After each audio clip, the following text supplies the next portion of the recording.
In this video lesson, we'll discuss presidential reconstruction as well as congressional reconstruction and the different proposals and how they were similar and how they were different.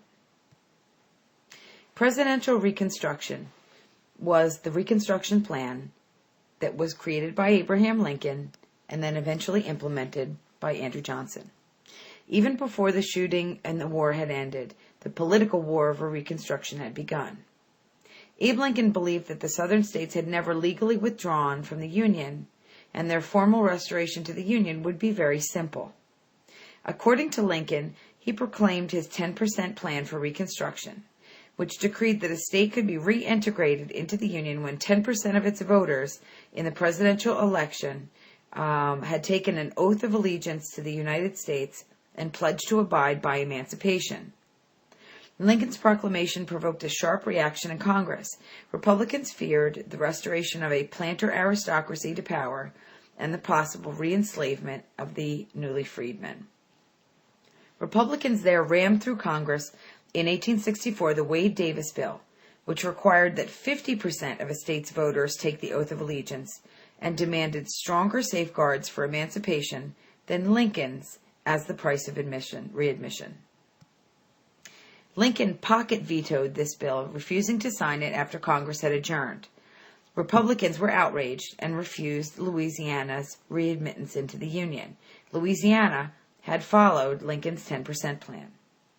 Controversy surrounding the Wade-Davis bill had revealed deep differences between the president and Congress. Unlike Lincoln, many in Congress insisted that the seceders had indeed left the Union and therefore forfeited all of their rights, committed political suicide. They could be readmitted only as conquered providences, they felt, and Congress would decree the conditions. This episode further revealed differences among the Republican Party. Two factions were emerging. The majority, a moderate group that tended to agree with Lincoln that the seceded states should be restored to the Union as simply and swiftly as reasonable, though on Congress's terms, not on the president's terms.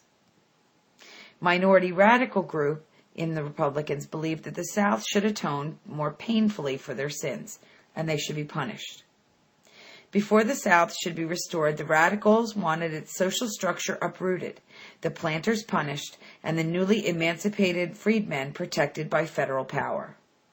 Some of the radicals were secretly pleased when the assassin's bullet felled Lincoln, for the martyred president had shown tenderness towards the South. Spiteful Andrew Johnson, who shared the hatred of the planter aristocrats, would presumably also share their desire to reconstruct the South using a rod of iron. This would have made the radical Republicans happy. Johnson disillusioned them, though. He agreed with Lincoln that the seceded states had never really legally been outside the Union. Thus, he recognized several of Lincoln's 10% plan government points on May 29, 1865, and he issues his own Reconstruction Proclamation. It disenfranchised certain leading Confederates, including those with taxable property worth more than $20,000, though they might petition him for personal pardons.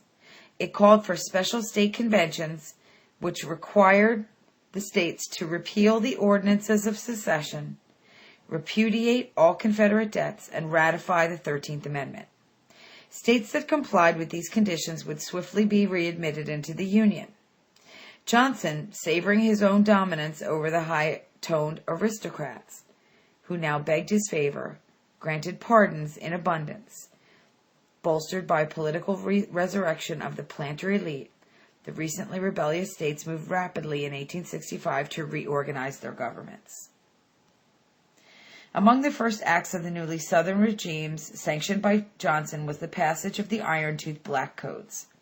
These were laws designed to regulate the affairs of the emancipated African Americans, much as the slave statutes had done in pre-Civil War days. Mississippi was the first state to pass such a law in November 1865, and other Southern states soon followed suit. The Black Codes varied in severity from state to state. The Black Codes aimed, first of all, to ensure a stable and subservient labor force. The crushed cotton kingdom could not rise until the fields were once again put under hoe and plow. many whites wanted to make sure that they remained in tight control. Dire penalties were therefore imposed by the codes on African Americans who jumped their labor contracts, which usually committed them to work for over 1 year for a small amount of wages. Violators could be made to forfeit back wages or could be forcibly dragged back to work by paid Negro catchers, and captured freedmen could be fined and then hired out. These codes also sought to restore as nearly as possible the pre-emancipation system of race relations. Freedom was legally recognized, as were some other privileges, such as the right to marry, but all codes forbade African Americans to serve on a jury. Some even barred them from renting or leasing land, and nowhere were they allowed to vote. These oppressive laws mocked the ideal of freedom that had been given by the 13th Amendment. So recently purchased by buckets of blood, the black codes imposed terrible burdens on the newly freed men, struggling against mistreatment and poverty to make their way as a free people. Lacking money, with little or nothing to offer but their labor, thousands of impoverished former slaves slipped into the status of sharecropper farmers, as did many poor whites. Luckless sharecroppers gradually sank into poverty and remained there for generations. Countless freedmen, as well as poorer whites, in effect, became slaves again to the soil and to the creditors. Some thought that it conceded too much freedom. Black codes had made an ugly impression in the North. Had the North really won the war? Congressional delegations from the newly reconstituted Southern states presented themselves in the Capitol in December 1865. To the shock and disgust of the Republicans, many Confederate leaders were still at hand to claim their seats. The appearance of these ex-rebels was a natural but costly blunder. Voters of the South, seeking able representatives, had turned to their experienced statesmen. But most of the Southern leaders were tainted by an association with the lost cause. Among them were 4 Confederate generals, 5 colonels, and various members of the Richmond cabinet and Congress, and Stevens, who was the ex-vice president. The presence of these whitewashed rebels infuriated the Republicans in Congress. The Republicans were in no hurry to embrace their former enemies. In the chambers of the Capitol, when the South had been out, the Republicans in Congress had enjoyed a relatively free hand.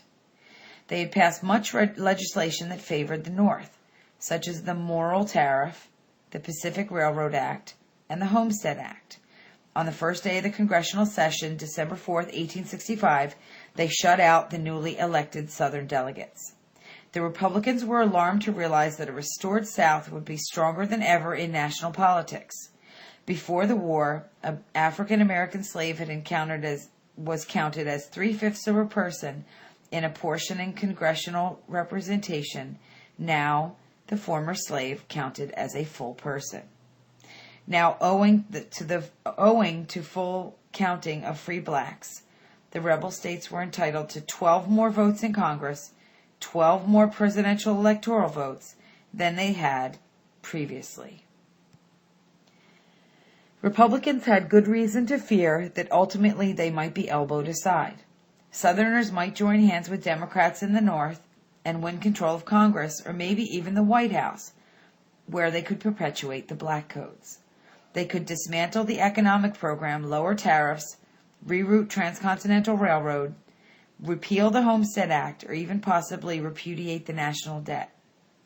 President Johnson thus deeply disturbed the congressional Republicans when he announced on December 6, 1865, that the recently rebellious states had satisfied his conditions and that in his view the Union was now restored.